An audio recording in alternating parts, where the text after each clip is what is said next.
വർഷം 1991. ഒരു രാത്രി ആകാശം പിളർന്നു വീണു. ഇസ്രയേലിലെ പ്രമുഖ നഗരങ്ങളിൽ ടെൽ-അവീവ്, ഹൈഫ മിസൈലുകൾ മഴയായി പെയ്യുന്നു. അവയ്ക്ക് പിന്നിൽ ഒരാൾ മാത്രം, ഒരു പേര്, സദാം ഹുസൈൻ. അയാൾ ആക്രമണം മാത്രമല്ല ഉദ്ദേശിച്ചത്, അയാൾ ഒരു സന്ദേശമാണ് അയക്കുന്നത്. ഞാൻ ഇവിടെയുണ്ട്, ഞാൻ എത്തും. പക്ഷേ ആ രാത്രി ഇസ്രയേലിൻ്റെ രഹസ്യമുറികളിൽ മറ്റൊരു തീരുമാനം പിറക്കുകയായിരുന്നു. ഇവനെ നിലയ്ക്ക് നിർത്തണം, എന്തു വില കൊടുത്തും. പക്ഷേ ഒരു തെറ്റ്, ഒരു കോഡ് വേർഡ്, ഒരു നിമിഷം ഇതെല്ലാം അവസാനിപ്പിച്ചു. ഈ കഥയാണ് ഓപ്പറേഷൻ ബ്രംബിൾ ബുഷ്. ചരിത്രം മാറ്റാനിരുന്ന പക്ഷെ ഒരിക്കലും നടപ്പിലാക്കാതെ പോയ ഒരു കൊലപാതക പദ്ധതി.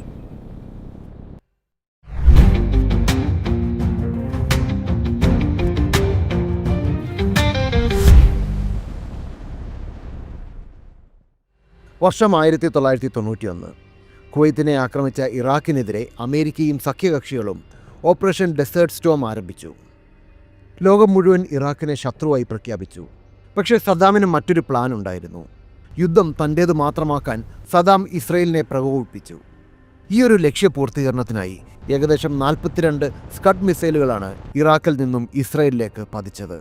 ഇസ്രയേൽ ഈ യുദ്ധത്തിൽ നേരിട്ട് ഭാഗമല്ലായിരുന്നു. പക്ഷേ സദ്ദാമിന് അറിയാമായിരുന്നു, ഇസ്രയേൽ തിരിച്ചടിച്ചാൽ അറബ് രാജ്യങ്ങൾ തനിക്കൊപ്പം നിൽക്കുമെന്ന്. ഭയന്നു വിറച്ച ഇസ്രയേൽ ജനത ഈ മിസൈൽ വർഷത്തിൽ നിന്നും രക്ഷ നേടാൻ ബങ്കറുകളിൽ അഭയം തേടി. അത് വെറുമൊരു സൈനിക ആക്രമണമായിരുന്നില്ല, അതൊരു മനഃശാസ്ത്ര യുദ്ധമായിരുന്നു. എപ്പോഴാണ് അടുത്ത മിസൈൽ വീഴുന്നത് എന്നറിയാതെ ലക്ഷക്കണക്കോളം വരുന്ന ജനങ്ങൾ അവരുടെ ഭൂഗർഭ ഷെൽട്ടറുകളിൽ രാത്രി കഴിച്ചുകൂട്ടി. പക്ഷേ ആ ഭയത്തിന് പിന്നിൽ ഉരുവായത് പ്രതികാരത്തിൻ്റെ ഒരു തീപ്പൊരിയായിരുന്നു. ഇസ്രായേൽ ഒരു തീരുമാനമെടുത്തു. ഒരിക്കൽ കൂടി തങ്ങളുടെ ജനതയെ ഭയപ്പെടുത്താൻ സദ്ദാം ഹുസൈനെ അനുവദിക്കില്ല. അതിനായി അവർ ഒരു പദ്ധതി തയ്യാറാക്കി. ചരിത്രത്തിലെ തന്നെ ഏറ്റവും ധീരവും അപകടകരവുമായ ഒരു കൊലപാതക പദ്ധതി. ലക്ഷ്യം ഇറാഖ് പ്രസിഡന്റ് സദ്ദാം ഹുസൈൻ. പദ്ധതിയുടെ കോഡ് നാമം ഓപ്പറേഷൻ ബ്രംബിൾ ബുഷ്. സദ്ദാം ഹുസൈൻ പശ്ചിമേഷ്യയിലെ ഏറ്റവും ശക്തനായ ഭരണാധികാരി. അദ്ദേഹത്തെ വധിക്കുക എന്നത് ആർക്കും അസാധ്യമായ ഒരു കാര്യമായിരുന്നു. സദ്ദാം ഒരു ഗോസ്റ്റ് പോലെയായിരുന്നു. എവിടെ ഉറങ്ങുന്നു, എവിടെ സഞ്ചരിക്കുന്നു എന്ന് ആർക്കും അറിയില്ല. ബാഗ്ദാദിൽ അദ്ദേഹത്തിന് ചുറ്റും കിലോമീറ്ററുകളോളം സുരക്ഷാ വലയമുണ്ടായിരുന്നു.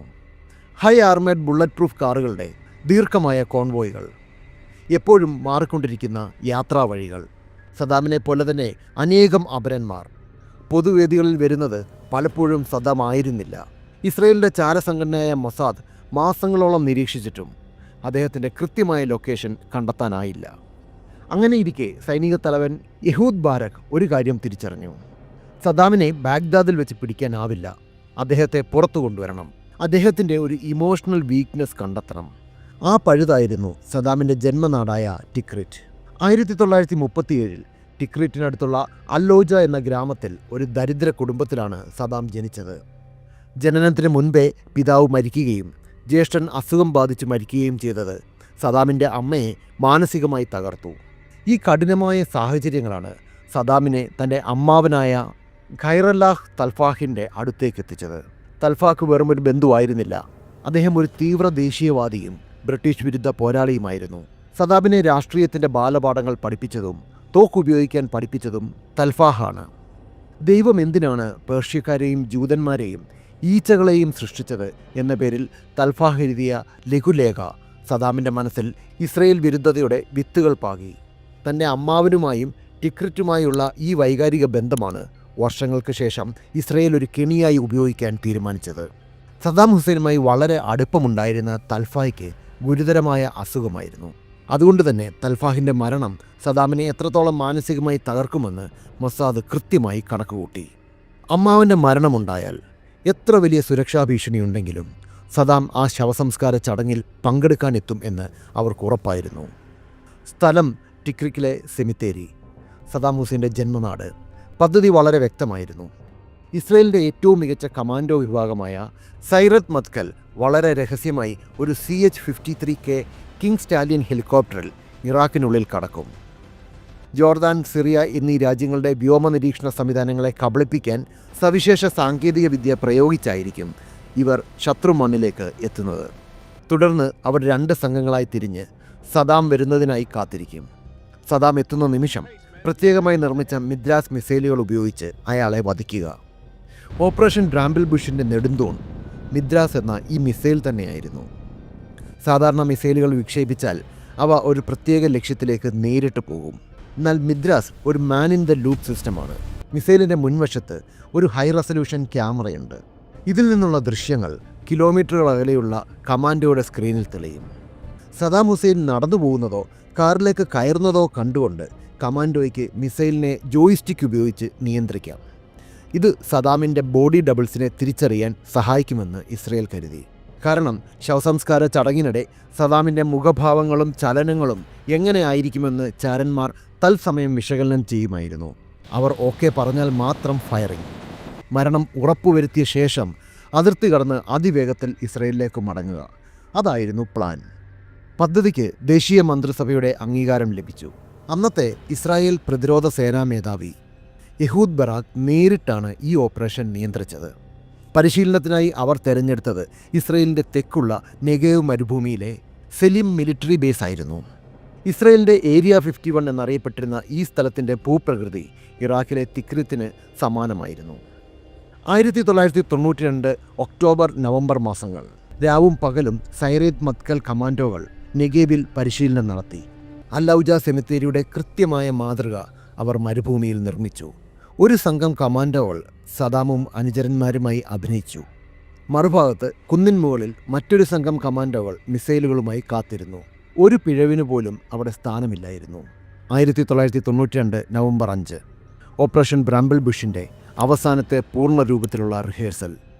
ഈ പരിശീലനം കാണാൻ യഹൂദ് ബരാഖും മറ്റ് ഉന്നത ഉദ്യോഗസ്ഥരും അവിടെ എത്തിയിരുന്നു. 2 ഘട്ടങ്ങളായാണ് ആക്രമണ പരിശീലനം പ്ലാൻ ചെയ്തിരുന്നത്. ആദ്യത്തേത് ഡ്രൈ റൺ, മിസൈലുകൾ ഉപയോഗിക്കാതെ വെറും പരിശീലനം. രണ്ടാമത്തേത് വെറ്റ് റൺ, ജീവനുള്ള മിസൈലുകൾ ഉപയോഗിച്ചുള്ള യഥാർത്ഥ പരിശീലനം. സമയം രാവിലെ 6:10. കമാൻഡ് ഹെഡ്ക്വാർട്ടേഴ്സും കമാൻഡോകളുമായി നടന്ന ആശയവിനിമയത്തിൽ എവിടെയോ ഒരു വലിയ പിഴവ് സംഭവിച്ചു. സദാമായി അഭിനയിച്ചിരുന്ന തങ്ങളുടെ സ്വന്തം സഹപ്രവർത്തകർ താഴെ നിൽക്കുമ്പോൾ മിസൈൽ നിയന്ത്രിച്ചിരുന്ന സംഘത്തിന് ലഭിച്ച സന്ദേശം മറ്റൊന്നായിരുന്നു. മിസൈൽ തൊടുക്കാൻ മിഷൻ കമാൻഡർ റേഡിയോയിലൂടെ ആജ്ഞ നൽകി. ഫയർ എന്ന നിർദ്ദേശം ഹെഡ്ഫോണിൽ ലഭിച്ചതും ലോഞ്ച് ഓപ്പറേറ്റർ ട്രിഗറിൽ അമർത്തി. മിസൈലുകൾ ലക്ഷ്യസ്ഥാനത്തേക്ക് കുതിച്ചു. അതൊരു ഡ്രൈ റൺ ആയിരുന്നില്ല. മിസൈൽ സംഘം വിക്ഷേപിച്ചത് ജീവനുള്ള യഥാർത്ഥ മിസൈലുകളായിരുന്നു. ലക്ഷ്യം തെറ്റാതെ ആ മിസൈലുകൾ പതിച്ചത് ഇസ്രയേലിൻ്റെ സ്വന്തം സൈനികരുടെ നടുവിലാണ്. നിമിഷങ്ങൾക്കകം നെഗേവ് മരുഭൂമി ഒരു ശവപ്പറമ്പായി മാറി. ഇസ്രയേൽ സൈന്യത്തിൻ്റെ അഭിമാനമായ സൈറത്ത് മത്കലിലെ 5 മിടുക്കരായ കമാൻഡോകൾ തൽക്ഷണം കൊല്ലപ്പെട്ടു. 6 പേർക്ക് ഗുരുതരമായി പരിക്കേറ്റു. തങ്ങളുടെ സഹപ്രവർത്തകരെ സ്വന്തം കൈകൊണ്ട് തന്നെ കൊല്ലേണ്ടി വന്നതിൻ്റെ നടുക്കത്തിലായിരുന്നു ലോഞ്ചിങ് ടീമിലുണ്ടായിരുന്ന ആ കമാൻഡോകൾ. ആ വാർത്ത കാട്ടുതീ പോലെ പടർന്നു. പക്ഷേ യഥാർത്ഥ സംഭവം സൈന്യം പുറത്തുവിട്ടില്ല. ഇതൊരു സാധാരണ പരിശീലന അപകടമാണെന്ന് പറഞ്ഞ് അവർ ലോകത്തെ വിശ്വസിപ്പിച്ചു. പക്ഷേ സൈന്യത്തിനുള്ളിൽ വലിയ തർക്കങ്ങളുണ്ടായി. ആരാണ് തെറ്റ് ചെയ്തത്? യഹൂദ് ബാരക്കിന് നേരെ ആരോപണങ്ങൾ ഉയർന്നു. ഇസ്രയേൽ ചരിത്രത്തിലെ തന്നെ ഏറ്റവും വലിയ സൈനിക ദുരന്തങ്ങളിലൊന്നായി ഇത് അടയാളപ്പെട്ടു. സെലീം ഡിസാസ്റ്റർ അഥവാ സെലീം ദുരന്തം എന്നാണ് ഈ ദുരന്തത്തെ ഇൻ്റലിജൻസ് വിദഗ്ധർ വിശേഷിപ്പിക്കുന്നത്. കടുത്ത സൈനിക സെൻസർഷിപ്പ് ഉണ്ടായിരുന്നതിനാൽ എന്തിനു വേണ്ടിയുള്ള പരിശീലനമായിരുന്നു ഇതെന്ന് വർഷങ്ങളോളം ആരും അറിഞ്ഞില്ല.